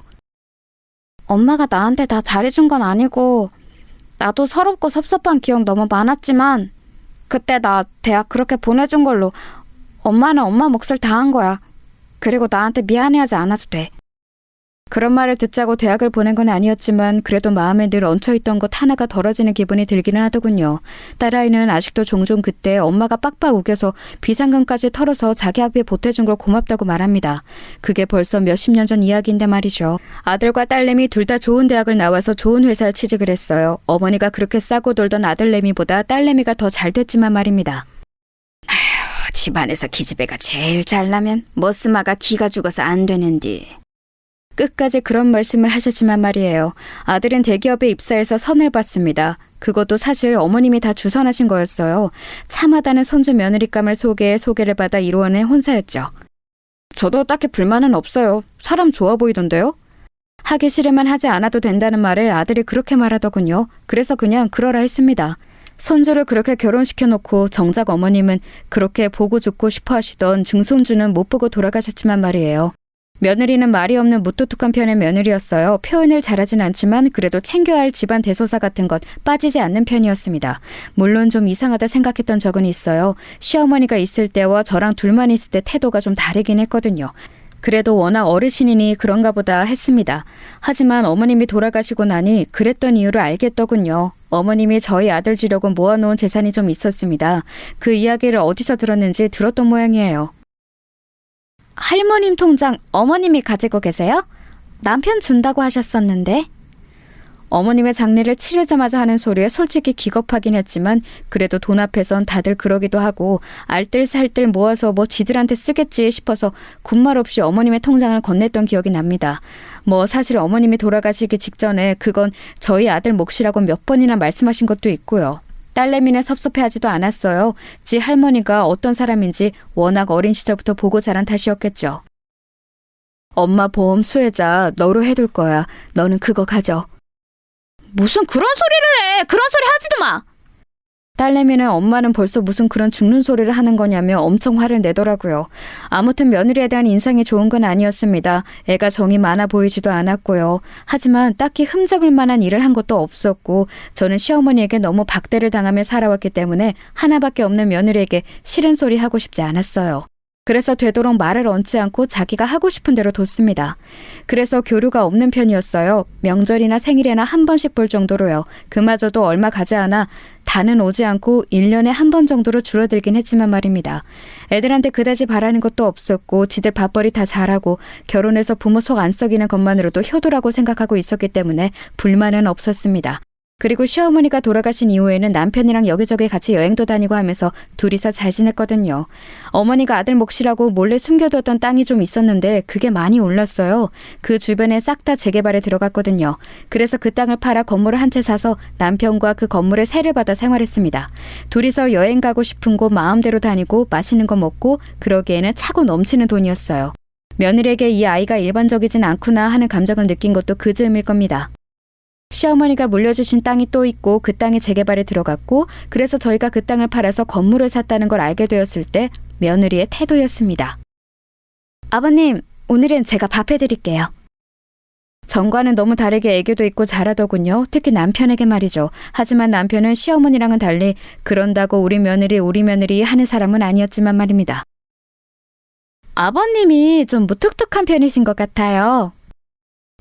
좋으면서 저러는 거니까 너무 신경 쓰지 말거라. 그래도 혹여나 며느리가 기분이 상할까 제가 중간에서 많이 애쓰긴 했어요. 그렇게 평화롭다면 평화로운 날들이 지속될 줄 알았습니다. 그런데 불행은 그럴 때 갑자기 찾아오는 거더라고요. 암이라고 하는구먼. 너무 늦게 발견해서 수술도 의미가 없냐. 여태 건강검진 한번 제대로 받지 않고 자신만만하게 살아온 벌이었을까요? 제가 닥달하고 닥달해서 한 건강검진에서 남편은 암이라는 진단을 받은 겁니다. 노인들은 진행이 느려서 그래도 몇 년은 살 수 있다고 하더만 그 사이에 우리도 열심히 놀려 다녀야겠어. 아유, 무슨 소리예요. 입원해서 수술하고 치료를 받아야지. 어차피 다 늙은 노인네 얼마 더 살자고 그 병원에서 누워있기만 해서 뭐하나. 그냥 하고 싶은 거 하고 먹고 싶은 거 먹으면서 살 만큼 살다가 가면 되는 거지. 남편은 끝까지 고집을 꺾지 않았습니다. 그래서 결국 제가 졌어요. 남편은 그동안 모든 재산을 제 앞으로 해뒀어요. 그 사실을 알게 된 며느리가 미리 상속을 하면 좋지 않을까요? 하고 넌지시 물었지만 남편은 완강했습니다. 내가 젊어서 네 시어머니한테 못한 게 너무 많다. 내 거 다 주고 나중에 자기 죽을 때 이거 다 마음대로 알아서 하라고 할 거요. 자식들한테 한 푼도 안 준다고 해도 그것은 네 시험의 뜻이고 다 준다고 해도 네 시험의 뜻이고 나는 그렇게 결정했으니까 그 이야기는 다시 하지 말거라. 남편이 노골적으로 불편한 기색을 비췄기 때문에 며느리도 한 발 물러설 수밖에 없었어요. 남편의 뜻에 따라 그냥 하고 싶다는 거, 먹고 싶다는 거 다 하고 다 먹으면서 그렇게 보냈습니다. 자기가 걸을 수 없게 될 때까지 말이죠. 그리고 더 이상 그럴 수 없게 될 만큼 병이 약화되었을 때 병원에 누워서 그러더군요. 당신 병간호 하게 하고 싶지 않아서 항상 당신보다 하루 더 늦게 죽게 해달라고 그렇게 빌었었는데 결국은 당신 또 고생시키다 가는구먼. 나는 평생 당신한테 좋은 남편은 될 수가 없나벼. 어머니 때문에 미웠던 적은 많았어도 당신이랑 결혼한 걸 후회한 적은 없었으니까 안 미안해도 돼요. 그 말에 남편이 울더라고요. 그 말을 한 지 얼마 되지 않아 남편은 세상을 떴습니다. 남편이 세상을 떠난 날 정말 많이 울었어요. 아직도 다 늙어서 이렇게 눈물이 나는구나 싶을 만큼 많이 울었습니다. 하나밖에 없는 남편이자 또 친구가 떠난 느낌이었어요. 늘 옆에 공기처럼 있던 사람이 없어지니까 정말 한 번의 체감이 확 되더라고요. 남편이 없는 빈자리가 말입니다. 그래서 한동안은 우울증 같은 게 왔었어요. 엄마 좀 먹어. 아빠도 엄마 이러는 거 원하지 않으실 거야. 딸이 이틀에 한 번꼴로 집에 와서 저를 챙겼습니다. 그때 딸아이 아니었으면 견뎌내기 힘들었을 거예요. 물론 며느리도 평소보단 훨씬 더 얼굴을 비추긴 했습니다. 어느 정도 시간이 지나고 남편의 빈자리도 또 혼자라는 사실도 적응이 되어갈 무렵 남편이 쓴 일기를 읽게 되었어요. 그 일기에는 저에게 얼마나 미안한 마음을 가지고 있는지에 대한 내용과 자기가 떠나고 나서도 제가 호강했으면 하는 마음이 가득 담겨 있었습니다. 그래서 남편의 뜻에 따라 살기로 했어요. 맛있는 것도 많이 먹고 친구들이랑 여행도 다니고 그러면서 지냈습니다. 그러다 문득 친구들이 그러더군요. 그 많은 재산 다 어쩌고 죽을 거요? 그냥 나 죽으면 알아서들 나눠 갖는 거 아니요? 아우 안 돼. 그러면 싸움 나. 쥐들이 더 가져가겠다고. 미리미리 어느 정도 주겠다 다 정해놔야 된다니까. 아 그러고 죽기 전엔 절대 주면 안 되고. 그냥 미리미리 줄 만큼 다 주고 나 쓸 것만 남겨두면 안 되나? 아우 큰일 날 소리 하네. 그러면 태도가 싹 바뀐다니까. 죽기 전엔 정말 한 푼도 주면 안 돼. 처음에는 뭘 그렇게 유난을 떨어야 하나 싶었지만 며느리의 여태 동안의 그 태도들이 마음에 걸려 있었던지라 그 말이 더 마음에 와닿았습니다. 친구들의 조언대로 변호사를 만나 딱 3등분으로 나눠줄 생각이었어요. 딸내, 아들내, 그리고 나머지는 기부로 하는 걸로 말입니다. 예전부터 좋은 일을 늘 하고 싶었는데 기회가 없었거든요. 뉴스 같은 곳에서 전 재산을 기부했다는 사람들을 보면서 대단하다고 생각했던 적도 많았습니다. 물론 저는 전 재산을 기부하는 건 아니라 아이들에게도 줄 생각이긴 했지만 말입니다. 어머님, 변호사 만나셨어요? 그런데 며느리가 제가 말하지도 않았는데 제가 변호사를 만난 걸 어디서 듣고 와서 묻더라고요. 그걸 어떻게 알았니? 저희 동네에 있는 사무실에 가셨죠? 저희 동네에 제가 아는 사람이 많아서 만났다. 재산 문제로 만나신 거예요? 답지 않게 정말 꼬치꼬치 묻더군요. 며느리가 재산에 대해 관심이 많은 건 알고 있었던지라 그냥 별 문제가 될 것 같지는 않아서 다 대답했습니다. 주변에서 죽기 전에 미리 나눠야 한다고 해서 아직은 그냥 만나보기만 한 거야. 아직 유언장을 쓴 건 아니었거든요. 변호사 말로는 정확하게 재산 파악을 해서 뭐는 누구에게 그런 걸 정확히 써야 한다고 하더라고요. 그래서 시간이 좀 걸린다고요. 어떻게 하실 건데요? 지들이 받을 재산인데 궁금할 것도 같다 생각하며 그냥 이야기했어요. 3등분해서 큰애, 니네, 그리고 나머지는 기부할 거다. 제 그 말에 며느리 눈이 동그래지더군요. 기부를 하신다고요? 아니 그 전에 형님이랑 저희랑 똑같이 주신다고요? 그래, 뭐가 문제냐? 너네는 어머니가 주신 돈도 따로 받아간 게 있지 않니? 그것도 적은 돈이 아닌데. 아니, 아무리 그래도 아들이잖아요. 요즘 세상에 그런 게 어딨어. 그리고 기부는 무슨 말씀이세요? 예전부터 뉴스 같은 거 보면서 전 재산 기부했다는 할매, 할배들 멋지다고 생각했다. 그래서 나도 전 재산은 아니지만 기부하기로 한 거요. 아니, 그 큰 돈이니까 더 해야지. 그리고 너네가 가져가는 돈도 큰 돈인데 뭐가 그렇게 아깝니? 아니, 아까운 게 아니라 굳이 그래야 하나 싶은 거죠. 자식들 몫까지 나눠서. 여기에 너희 몫이 정해진 게 어딨어. 그냥 운이 좋아서 땅이 오른 덕에 생긴 돈인데. 며느리가 꽁한 얼굴로 입을 꾹 다물더군요. 상당히 불만이 많은 얼굴이었지만 더 말을 꺼냈다간 이마저도 제가 안 준다고 할까봐 참는 게 느껴졌습니다. 그날 이후로 며느리는 거의 매일을 저희 집에 찾아왔어요. 그리고는 집안일을 하고 제 옆에 딱 붙어서 하루 종일 저를 설득했습니다. 어머님, 다시 한번 생각해 보세요.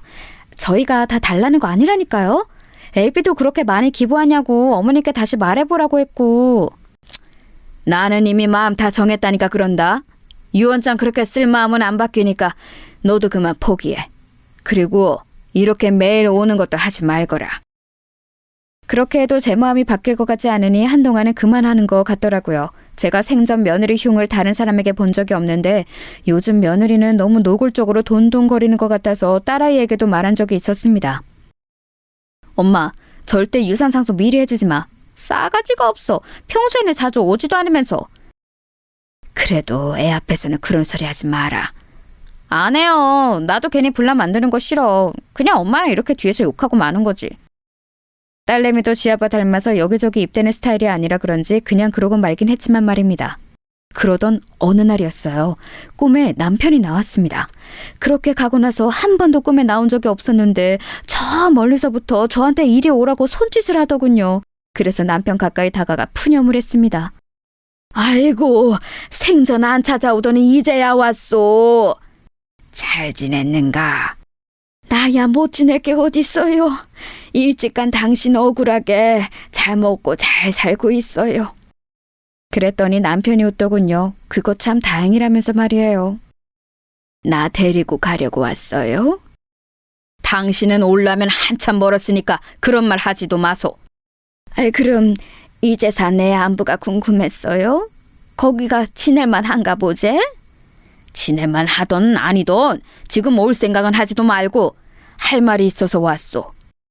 무슨 말이요? 제 질문에 남편의 표정이 갑자기 굳어지더라고요. 좀 전에 희미하게 웃고 있던 모습과는 달리 그놈마다 못해 무서워 보였습니다. 그래서 제가 한 발 물러나려 하니 제 손목을 꽉 잡고는 한마디 한마디 힘줘 말하더군요. 내일 며느리 조심하소. 예? 그게 무슨 말이에요? 며느리 절대 조심하소. 알겠소? 남편이 아플 정도로 손을 꽉 잡고는 신신당부를 하더라고요. 그래서 일단 고개를 끄덕였습니다. 알겠어요. 근데 왜? 제가 알겠다고 하자마자 한 번 더 뚫어져라 저를 쳐다보더니 스르륵 사라지더군요. 남편이 사라짐과 동시에 잠에서 깼습니다. 기분이 이상했어요. 남편의 표정도 처음 보는 무서운 표정이었고 무엇보다 꿈이 너무나 생생했습니다. 남편이 꽉 잡았던 손목의 느낌도 아직 나는 것 같아요. 그렇게 이상한 기분으로 하루를 시작했습니다. 그런데 소름이 돋는 일이 일어났어요. 한동안 연락이 없던 며느리가 집으로 찾아온 겁니다. 진짜 기분 이상하더라고요. 네가 무슨 일이냐? 꼭 무슨 일이 있어야 하나요? 그냥 환절기고 어머님 입만 떼면 한 번씩 꼭 감기 걸리시잖아요. 그래서 좋아하시는 백합죽 써드리려고 왔죠. 요즘 맛있대요. 몸 괜찮다. 그래도 드세요. 뭐 죽을 아플 때만 먹으라는 법 있나요? 그리고 좋아하시잖아요. 그러고선 부엌으로 들어가 준비해온 재료들로 죽을 쓰기 시작하더군요. 그 뒷모습을 가만 보고 있는데 자꾸 어젯밤 꿈속에서 남편이 해준 말과 그 말을 해줄 때의 얼굴이 생각났습니다.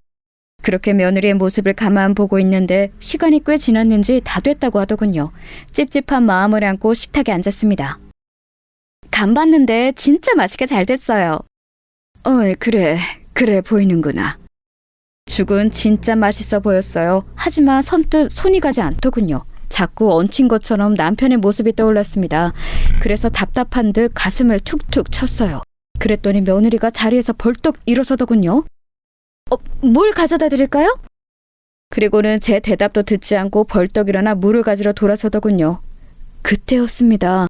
갑자기 왜 그런 생각과 행동을 했는지 모르겠지만 며느리의 앞에 놓인 며느리의 죽과 제 앞에 놓인 제 죽을 바꿔야겠다는 생각이 들더군요. 그냥 그래야겠다는 생각이 들었습니다. 그래서 퍼뜩 그릇을 바꿨어요. 그리고 모른 척 앉아 있었습니다. 심장이 정말 벌렁벌렁거렸어요. 지금 다시 생각해도 그러네요. 어머님, 여기 물이요. 그래, 고맙다. 며느리는 그런 제 모습을 잠시 보다가 자신이 먼저 먹기 시작했습니다. 저도 며느리가 먹기 시작하는 걸 보고 한술 떴어요. 맛있네. 맛있더라고요. 생일에도 잘해주지 않던 며느리의 음식을 이런 상황에서 먹게 되는 게 기분이 묘했지만 말입니다. 걱정했던 일은 일어나지 않았어요. 며느리는 죽을 잘 먹고 과일까지 깎아서는 같이 먹고 뒷정리까지 하고서는 집으로 돌아갔습니다. 아무 일도 일어나지 않아서 오히려 민망하고 그런 생각을 잠시나마 했던 게 며느리한테 좀 미안하더라고요. 아휴, 그 양반은 왜 생전 나타나지도 않다가 나타나서 그런 말을 해서는. 남편이 왜 그런 말을 했을까 생각하며 오늘 며느리를 의심한 걸 하루 종일 자책하고 있을 때였어요. 늦은 밤이었는데 아들에게 전화가 왔습니다.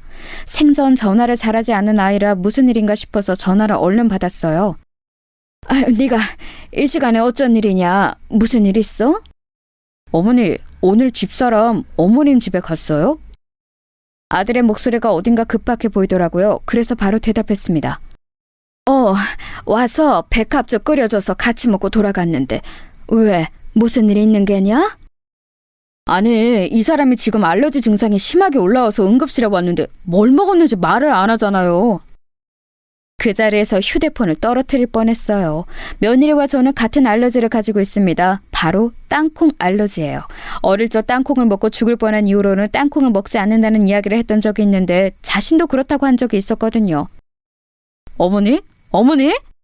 아들의 목소리가 들려오는데도 멍하게 휴대폰을 들고만 있었습니다. 무슨 말을 해야 할지도 모르겠고 그냥 멍하기만 하더군요. 지금은 괜찮니? 네, 지금은 주사 맞아서 괜찮아지고 있는데 땅콩 알러지가 있는 사람이 자기가 찾아서 그걸 먹었을 리도 없고 그럼 뭘 먹었는지 말을 해줘야 하는데 말을 안 하잖아요. 애가 오늘 할머니 집 간다고 했대서 전화해봤어요. 며느리는 주사를 맞고 자는 중이라고 하더군요. 그렇게 전화를 끊었는데 저도 모르게 눈에서 눈물이 흘렀습니다. 재산 때문에 시어머니를 죽이려고 죽에 땅콩가루를 집어넣는 며느리라니요. 저에게 이런 드라마에서나 볼 법한 일이 일어날 거라고는 상상도 한 적이 없거든요. 정말이지 세상이 뒤집힌 것 같은 기분이었어요. 아니, 죽다 살아났으니 그게 맞긴 한 거겠죠. 아이고, 애들 아버지. 손을 덜덜덜 떨며 어제 꿈에 나타난 남편을 부르짖었어요. 그렇게 그날은 충격으로 밤을 지새우다시피 했습니다. 그리고 그 다음날 먼저 딸애에게 이 이야기를 전했어요. 딸애가 너무 놀라서 한달음에 달려왔더군요. 그리고 저를 붙잡고 울면서 화를 내기 시작했습니다. 엄마는 그렇게 될 때까지 아무 의심도 안 했어? 진짜 큰일 날 뻔했잖아. 아빠가 꿈에 안 나타났으면 어쩌려고 그랬어? 상상이나 했겠니? 그런 일을 할 거라고. 딸애는 한참을 울면서 화를 내더니 당장이라도 누구 하나 때릴 기세로 일어서더군요. 내 인연을 가만두나 봐. 그 자식도 가만 안 둘 거야. 어디서 그런 년을 데리고 와서는. 일단 앉아라. 내가 그렇게 말한다고 해도 그 아이가 박바국이면 그만인데 누구 말을 믿겠니? 너도 처음에 엄마가 잘못한 거 아니냐고 몇 번을 되물었잖아. 딸을 씩씩거리더니 이내 앉더군요. 그리고는 눈물을 닦으며 말했습니다. 그러면 이렇게 하자. 어떻게? 내일 엄마 혼자 병문안을 가. 그리고는 그냥 왜 그랬냐고 물어봐. 모른 척해도 다 알고 왔다고 그래. 녹음기 꼭 가져가서 녹음하고. 알겠지? 며느리를 만날 생각을 하니까 다시 손이 떨려왔지만 그런 무서운 아이랑 아들을 계속 같이 살게 둘 수도 없는 노릇이었습니다. 그리고 또 언제 저한테 그런 짓을 또 할지도 모르잖아요. 그래서 덮어둘 수는 없었어요. 딸이 했던 당부를 몇 번이나 되새기면서 며느리가 입원해 있는 병원으로 갔습니다. 병실 앞에서 딸이 알려준 대로 휴대폰의 녹음 버튼을 누르고 심호흡을 한 번 크게 한 뒤 문을 열었어요. 며느리가 딴 곳을 보고 있다가 저를 보고는 화들짝 놀라더군요. 제가 올 줄은 몰랐던 것 같습니다. 그리고는 제 눈치를 보기 시작했어요. 별일 아니라고 아범한테 어머니한테는 절대 말하지 말라고 했는데 했다고 하더라고요. 며느리의 그 말에도 대꾸 없이 그냥 가만히 보고 있었어요. 그랬더니 평소와는 달리 입을 쉬지 않고 계속 떠들더군요. 다 나와서 이제 퇴원하면 되는데 왜 오셨어요 괜히. 눈치를 보면서 그렇게 말하길래 그냥 조용히 넌지시 물었습니다. 딸아이가 한 당부대로 절대 화는 내지 않고요. 왜 그랬니? 그 말에 며느리가 굳더군요. 그러고는 얼굴이 하얗게 질리기 시작했습니다. 뭐가요? 무슨 말씀하시는지 저는 모르겠어요.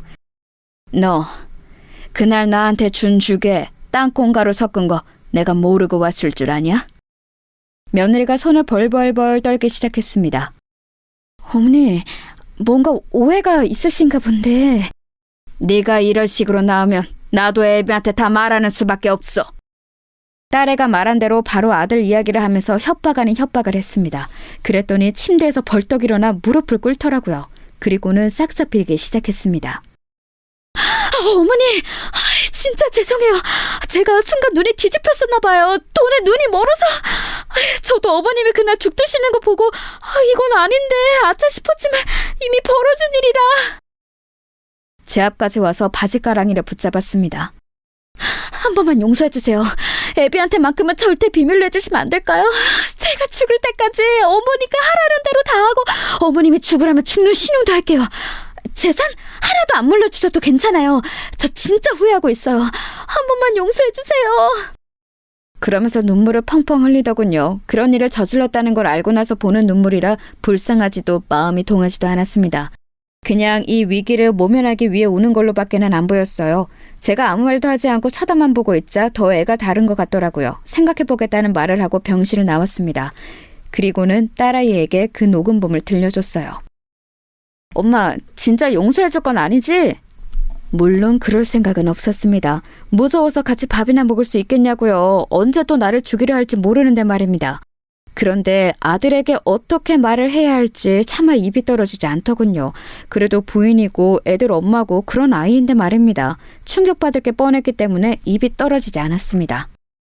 그렇게 며칠을 고민만 하고 아무런 행동도 하고 있지 못하고 있던 어느 날이었습니다. 아들이 찾아왔어요. 그리고는 정말 상상도 못했던 말을 하더군요. 어머니, 그 사람이 실수로 땅콩에 들어가는 음식을 어머니랑 자기랑 나눠 먹고 그런 일이 일어난 것 같다고. 어머니는 괜찮으시냐고 하던데 별일 없으셨어요? 먼저 선수를 친 겁니다. 제가 며칠째 조용하니 불안했던 건지 아니면 다 말할까봐 겁이 났던 건지 아들에게 거짓말로 그렇게 이야기를 한 것 같더라고요. 정말 기가 막혔습니다. 걔가 그러디? 네, 실수로 땅콩에 들어간 음식을 어머니랑 나눠 먹은 것 같다는데 어머니는 괜찮으세요? 알러지 심하시잖아요. 그때 누군가 집으로 또 찾아왔습니다. 며느리더군요. 얼굴이 하얗게 질려서 왔더군요. 내가 와본다니까 당신은 왜 왔어요? 그래도 어머니를 직접 봐야 마음이 놓이지. 알러지 반응 심하신데. 아직 별일 없는 거 보면 괜찮으신데 잘 지나가신 거죠? 그래 보이긴 한데 어머니 괜찮으신 거 맞죠? 며느리가 중간에서 제 눈치를 계속 보더군요. 안 괜찮다. 그쵸? 제가 알기론 어머니 어렸을 때 죽을 뻔하신 뒤로 절대 안 먹는다고 제가 아버지한테 몇 번이나 이야기 들었었는데 얼른 병원에 가서 검사라도. 나는 안 먹었어. 에? 근데 방금 안 괜찮다고. 도어락에 눌리는 소리가 나더니 이번에는 딸아이가 들어오더군요. 그 일이 있은 뒤 마음이 너무 불안하다고 딸아이가 요즘 집에 자주 찾아오곤 했습니다. 오늘 사단이 나겠구나 직감적으로 알 수 있었어요. 아니나 다를까 딸아이는 며느리를 보자마자 인상이 험악해지더군요. 네가 여기 어디라고 와? 구구로 엎어져서 조용히 있어도 머리채를 잡으러 가고 싶은 마당에! 평생 자기 누나가 그 정도로 화를 내는 걸 본 적이 없었던 아들이 놀란 얼굴로 딸아이를 바라봤습니다. 누나 왜 그래? 왜 그러긴? 뭐가 왜 그래? 네 와이프가 엄마 죽이려고 했는데? 아니 실수로 땅콩이 들어간 음식을 같이 먹은 건 맞지만 일부러 그런 것도 아니고 실수인데 뭘 또 죽이려고 했다까지가. 뭐? 실수? 너 지금 실수를 했니? 딸아이가 씩씩거리면서 며느리를 노려보니 며느리가 입술을 꽉 깨물더군요. 그러고는 다짜고짜 무릎을 꿇었습니다. 제가 정말 죽을 죄를 지었어요. 다시는 이런 일 없게 하겠습니다. 정말 실수했어요. 실수라고 밀고 나가기로 했나 보더군요. 제가 녹음까지 해놨을 거라고는 꿈에도 생각하지 못하는 것 같았습니다. 실수? 실수를 했니 너 지금? 네. 어떻게 생각하시는지 알겠는데 저는 진짜 실수한 게 맞아요. 제가 죽을 뻔한 게 그 증거이지 않아요? 딸아이가 기가 차서 가슴을 퍽퍽 치더군요. 네가 엄마 재산 노리고 일부러 백합죽에 땅콩가루를 넣어놓고 지금 실수라고? 백합죽에 땅콩가루를 넣은 게 실수라는 거니? 그런 레시피가 어딨어? 백합죽에 땅콩가루를 넣은 적 없어요. 그 뒤에 먹었던 디저트가 그랬던 거지. 나는 디저트를 먹은 적이 없는데? 제 말에 며느리가 잠시 움찔하더군요. 어머니가 깜빡하신 거예요. 제가 빵 사와서 같이 드셨잖아요. 아니, 나는 아무리 생각해도 그날 너랑 먹은 거 백합죽이나 사과밖에 없다. 가만 듣고 있던 아들이 말을 보태기 시작했습니다. 백합죽에 이 사람이 땅콩가루를 왜 넣어? 누나도 너무 억측하지 마. 사람을 어떻게 그런 식으로 보고 말해? 네가 사람 보는 눈이 없으니까 저런 애를 마누랍시고 데리고 사는 거야. 지금 말 다 했어? 생사람 이렇게 말도 안 되는 소리 하면서 잡는 누나는 인성이 뭐 좋은 사람이야? 생사람? 생사람? 엄마가 그날 아빠가 꿈에 나타나서 며느리 조심하라고 안 했으면 그 말이 떠올라서 제 죽그릇이나 엄마 죽그릇 안 바꿨으면 그날 그거 먹고 쓰러진 사람은 엄마가 됐을 거야. 엄마는 집에 혼자 있으니까 아무도 발견해주는 사람 없이 그냥 돌아가셨겠지. 근데 뭐? 억측? 생사람? 그거 다 그냥 추측이잖아. 그리고 이 사람도 크게 아팠으니까 기억이 뭔가 잘못됐을 수도 있는 거고. 정말 너무들 하시네요. 며느리가 울기 시작하더군요. 그 모습을 보니 더 이상은 참아줄 수가 없었습니다. 그래서 방으로 들어가 휴대폰을 들고 나왔어요. 그리고는 그날 했던 대화의 녹음을 틀었습니다. 그 안에는 며느리가 제게 싹싹 빌면서 아들에게만은 비밀로 해달라는 음성이 다 녹음되어 있었어요. 그걸 듣는 며느리 얼굴이 하얗게 질려갔고 아들 또한 마찬가지였습니다. 당신 이거 뭐야? 진짜야? 여보, 그게 아니고... 며느리가 아들의 팔을 붙잡았지만 아들은 그런 며느리를 소름 끼친다는 듯 밀어버렸어요. 며느리가 바닥에 엎어져서는 울기 시작했습니다. 어머니 죄송합니다. 누나 미안해. 일단 나도 생각할 시간이 좀 필요해서. 그리고는 정말 충격받았는지 비틀거리며 집 밖을 나서더군요. 그 뒤를 며느리가 따랐습니다. 한바탕 난리가 나고 난 뒤 딸아이는 차라리 잘 됐다며 시원하다 했지만 아들의 그 충격받은 얼굴이 머릿속을 떠나지 않더군요. 정말 많이 놀란 것 같았거든요. 그 다음 날도 며느리는 집 앞을 찾아와서 울며 불며 빌었습니다. 한 번만 용서해달라고 말이죠. 딸아이가 그 모습을 보고 아들에게 전화를 한 뒤 며느리는 한동안 나타나지 않았어요. 그리고 얼마 뒤 아들을 통해 소식을 들을 수 있었습니다. 이혼하기로 했어요. 양육권은 제가 전부 갖고 그냥 원룸 보증금 정도만 주기로 하고요. 마음 같아서는 경찰에 바로 신고를 하고 싶고 그래야 하는 게 맞는 거지만 애들 엄마잖아요. 애들 생각해서라도 한 번만 용서해 주세요. 정말 죄송합니다, 어머니. 딸아이는 그럴 수 없다고 난리를 쳤지만 손주들이 엄마가 살인미수범이라는 사실을 알게 되고 또 그게 세상 밖으로 퍼지게 되었을 때 받을 충격이 걱정되는 건 저도 마찬가지였습니다. 그래서 아들의 뜻에 따르기로 했어요. 그 이후로 몇 년 동안 며느리를 볼 수 없었습니다. 소식도 들리지 않았어요. 뭐 죽은 듯이 사느라 그런 거겠지 했습니다. 하지만 알고 봤더니 이름도 바꾸고 성형수술로 얼굴도 다 바꿔서 다른 남자와 결혼했다더군요. 그것도 처녀라고 속이고 말이죠. 그러나 곧 그 집에서도 돈돈거리다가 쫓겨났다고 들었습니다. 그 아이는 언젠가 사고를 한번 크게 칠 것 같은 느낌이 아직도 듭니다. 그래서 가끔 그때 제대로 처벌을 받게 했었어야 했나 싶은 생각도 들었어요. 어디선가 저 같은 피해자가 또 생길지도 모르고 그때는 미수가 아니라 진짜로 실행될 수도 있는 일이었으니까요. 다시 한번 며느리의 소식을 들은 건 아들의 재혼식장에서였어요. 아니, 소식을 들었다기보다 제 눈으로 봤죠. 그 아이를 말입니다. 식장에 찾아왔더군요. 얼굴이 바뀌어 있었지만 저는 한눈에 알아볼 수 있었습니다. 그 사람이 가진 분위기라는 건 쉽게 바뀌지 않더라고요. 저와 눈이 마주치자 잠시 놀라는 것 같더니 다가오더군요. 놀라 도망갈 줄 알았는데 의외였습니다. 잘 지내셨어요? 못 지낼 건 또 뭐니? 그래 보이시네요. 새 며느리 봐서 좋으시겠어요. 그래, 너와 달리 참하고 좋은 아이라서 좋다. 애들이 새엄마 밑에서 자라는 게 좋은 건 아닌데요. 너 같은 엄마 밑에서 자라는 것보단 낫지 않겠니? 제가 저조차고 그런 거였겠어요? 그게 다 당신 아들이랑 손주 더 좋은 환경에서 살게 하려고 그런 거잖아. 그때 곱게 죽었으면 내가 이렇게 될 일도 없었잖아. 아니, 그 전에 재산을 제대로 줬으면 이런 일이 없었을 거 아니야! 말도 안 되는 소리로 아글아글 쓰더라고요. 기가 빠져서 멍하게 쳐다보고 있는데 그 모습을 보고 아들이 다가와 며느리를 끌고 나갔습니다. 나중에 듣기로는 한 번만 더 나타나면 그날 그 녹음본을 가지고 바로 경찰서로 간다고 했다더군요. 그 이후로는 며느리의 소식은 더 이상 들을 수 없었습니다. 본인도 겁이 난다면 더 이상 저희 앞에는 나타나지 않겠죠. 속 시원하게 마무리된 것 같지는 않지만 손주들을 생각해서 어쩔 수 없는 선택이긴 했어요. 물론 가끔 후회는 하지만 말입니다. 아직도 그때 한 선택이 잘한 건가 하는 고민은 되지만 말이에요. 긴 이야기 들어주셔서 감사합니다. 아, 지금 며느리는 저에게도 아들에게도 또 손주들에게도 더없이 잘해요. 하지만 그래도 재산은 미리 물려주지 않으려고요. 저도 얻은 교훈이 너무 많거든요.